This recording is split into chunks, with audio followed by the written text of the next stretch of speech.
Hi friends, ನಮಸ್ತೆ. ಸೌಮ್ಯ ಸವಿ ಅಡುಗೆಗೆ ಸ್ವಾಗತ. ನಾನಿವತ್ತು ಪೆಪ್ಪರ್ ಚಿಕನ್ ಗ್ರೇವಿ ಮಾಡ್ತಾಯಿದ್ದೀನಿ.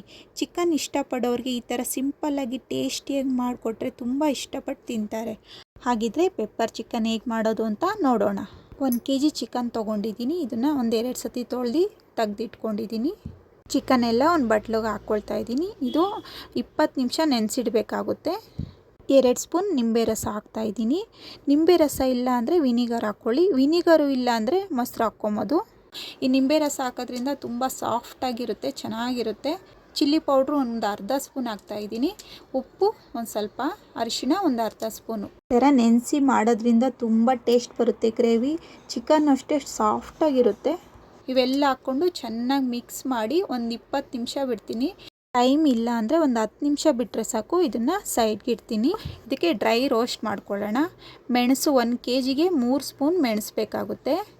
ಸೋಂಪು 1 ಸ್ಪೂನು. ಇವನ್ನ ಎಣ್ಣೆ ಏನೂ ಹಾಕ್ತೀರಾ ಡ್ರೈ ರೋಸ್ಟ್ ಮಾಡ್ಕೊಳ್ಬೇಕು. ಇದು ಫುಲ್ ಕಮ್ಮಿ ಉರಿಲೇ ಹುರ್ಕೊಂಡು ಈ ಥರ ಮಾಡೋದ್ರಿಂದ ಪೆಪ್ಪರ್ ಚಿಕನ್ ಗ್ರೇವಿ ತುಂಬ ಟೇಸ್ಟಿಯಾಗಿ ಬರುತ್ತೆ. ನೋಡಿ, ಇವಾಗ ಆರಿದ ಮೇಲೆ ಮಿಕ್ಸಿ ಜಾರ್ಗೆ ಹಾಕ್ಕೊಂಡು ಸ್ವಲ್ಪ ತರಿಯಾಗಿ ರುಬ್ಕೊಬೇಕಾಗುತ್ತೆ. ನೋಡಿ, ಇಷ್ಟು ತರಿ ಆದರೆ ಸಾಕು. ಈಗ ಸ್ಟವ್ ಮೇಲೆ ಪಾತ್ರೆ ಇಟ್ಕೊಂಡು ಒಂದು 3 ಸ್ಪೂನು ಎಣ್ಣೆ ಹಾಕ್ಕೊಂಡಿದ್ದೀನಿ. ನೀವು ಎಣ್ಣೆ ಬದಲು ಬೆಣ್ಣೆನೂ ಯೂಸ್ ಮಾಡ್ಕೊಬೋದು ಇದಕ್ಕೆ. ಈಗ ಕರಿಬೇವಿನ ಸೊಪ್ಪು ಹಾಕಿದ್ದೀನಿ. ಅದೊಂದು ಸ್ವಲ್ಪ ಜಾಸ್ತಿನೇ ಹಾಕಿ, ಚೆನ್ನಾಗಿರುತ್ತೆ.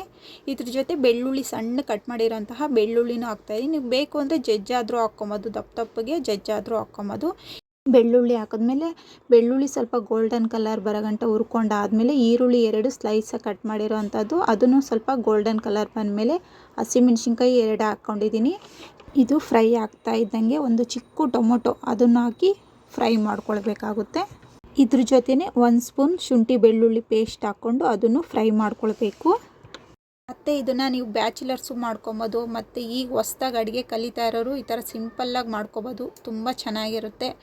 ಒಂದು 20 ನಿಮಿಷದ ಕಾಲ ನೆಂದಿರುವ ಚಿಕನ್ನು ಇದಕ್ಕೆ ಸೇರಿಸ್ಕೊಂಡು ಚೆನ್ನಾಗಿ ಹುರ್ಕೊಳ್ಬೇಕಾಗುತ್ತೆ. ಒಂದು 2 ನಿಮಿಷದ ಕಾಲ ಈ ಥರ ಹುರ್ಕೊಂಡು ಒಂದು ಪ್ಲೇಟ್ ಮುಚ್ಚಿಬಿಟ್ಟು ಒಂದು 5 ನಿಮಿಷದ ಕಾಲ ಬೇಯಿಸ್ಕೊಂಡ್ರೆ ಸಾಕು. ನೋಡಿ, ಈಗ ಇಷ್ಟು ಬೇಯಿಸ್ಕೊಂಡಾದಮೇಲೆ ಇದ್ರ ಜೊತೆನೇ ಗರಂ ಮಸಾಲ 1 ಸ್ಪೂನು, ಧನಿಯಾ ಪುಡಿ 1 ಸ್ಪೂನ್ ಹಾಕ್ಬಿಟ್ಟು ರುಬ್ಬಿಟ್ಕೊಂಡಿದ್ವಲ್ಲ ಮೆಣಸು ಮತ್ತು ಸೋಂಪು, ಅದನ್ನು ಇದ್ರ ಜೊತೆನೇ ಹಾಕ್ಕೊಂಡು ಮಿಕ್ಸ್ ಮಾಡಬೇಕು ಚೆನ್ನಾಗಿ. ಈ ಥರ ಮಿಕ್ಸ್ ಮಾಡ್ತಾ ಇದ್ದಂಗೆ ರುಚಿಗೆ ತಕ್ಕಷ್ಟು ಉಪ್ಪು ಹಾಕಬೇಕು. ಉಪ್ಪು ಫಸ್ಟೇ ನೆನೆಸೋಗ ಹಾಕಿದ್ದೀವಿ, ಚಿಕನ್ ನೆನೆಸೋಗ ನೋಡ್ಕೊಂಡು ಹಾಕ್ಕೊಬೇಕು ಉಪ್ಪು. ಮತ್ತು ಮಿಕ್ಸಿ ಜಾರಿಗೆ 1 ಲೋಟ ನೀರು ಹಾಕ್ಕೊಂಡು ಇದ್ರ ಜೊತೆನೇ ಸೇರಿಸ್ಕೊಳ್ತಾ ಇದ್ದೀನಿ. ಇದು ನಿಮ್ಗೆ ಬೇಕು ಅಂದರೆ ಡ್ರೈ ಆಗೂ ಮಾಡ್ಕೊಬೋದು. ನೋಡಿ, ಇದ್ರ ಜೊತೆನೇ ಕೊತ್ತಂಬರಿ ಸೊಪ್ಪು ಹಾಕ್ತಾಯಿದ್ದೀನಿ. ಈ ಥರ ಒಂದು ಚೆನ್ನಾಗಿ ಮಿಕ್ಸ್ ಕೊಟ್ಟಾದಮೇಲೆ ಮತ್ತು ಈ ಗ್ರೇವಿ ದೋಸೆ, ಮುದ್ದೆ, ಚಪಾತಿ, ಅನ್ನ, ಪರೋಟ ಇದಕ್ಕೆಲ್ಲ ತುಂಬ ಚೆನ್ನಾಗಿ ಸೂಟ್ ಆಗುತ್ತೆ. ಈ ಥರ ಚೆನ್ನಾಗಿ ಮಿಕ್ಸ್ ಕೊಟ್ಟಾದಮೇಲೆ 3 ಸ್ಪೂನ್ ಸೋಯಾ ಸಾಸು ಹಾಕ್ತಾಯಿದ್ದೀನಿ. ಸೋಯಾ ಸಾಸ್ ಹಾಕೋದ್ರಿಂದ ಒಂದು ಒಳ್ಳೆ ಕಲರ್ ಬರುತ್ತೆ ಪೆಪ್ಪರ್ ಚಿಕನ್ ಗ್ರೇವಿಗೆ, ಮತ್ತು ಒಳ್ಳೆ ಟೇಸ್ಟು ಬರುತ್ತೆ. ಫುಲ್ಲು ಮಿಕ್ಸ್ ಮಾಡಿಬಿಟ್ಟು ಚೆನ್ನಾಗಿ ಒಂದು 10 ನಿಮಿಷಕ್ಕೆಲ್ಲ ಬೇಯಿಸಿ ತೆಗೆದ್ರೆ ಸೂಪರಾದ ಪೆಪ್ಪರ್ ಚಿಕನ್ ಗ್ರೇವಿ ರೆಡಿ. ಲಾಸ್ಟಲ್ಲಿ ಸ್ವಲ್ಪ ಕೊತ್ತಂಬರಿ ಸೊಪ್ಪು ಹಾಕಬೇಕು. ಈ ಥರ ಮಕ್ಳಿಗೆ ಮಾಡಿಕೊಟ್ರೆ ತುಂಬ ಇಷ್ಟಪಟ್ಟು ತಿಂತಾರೆ. ನೋಡಿದ್ರಲ್ಲ, ತುಂಬ ಈಸಿಯಾಗಿ ಕಮ್ಮಿ ಪದಾರ್ಥಗಳು ಯೂಸ್ ಮಾಡ್ಕೊಂಡು ಮಾಡಿರೋಂತಹ ಪೆಪ್ಪರ್ ಚಿಕನ್ ಗ್ರೇವಿ. ಹಾಗಾದರೆ ನೀವು ಒಂದ್ಸತಿ ಟ್ರೈ ಮಾಡಿ ಹೇಗಿತ್ತು ಅಂತ ಕಮೆಂಟ್ಸ್ ಮೂಲಕ ತಿಳಿಸಿ.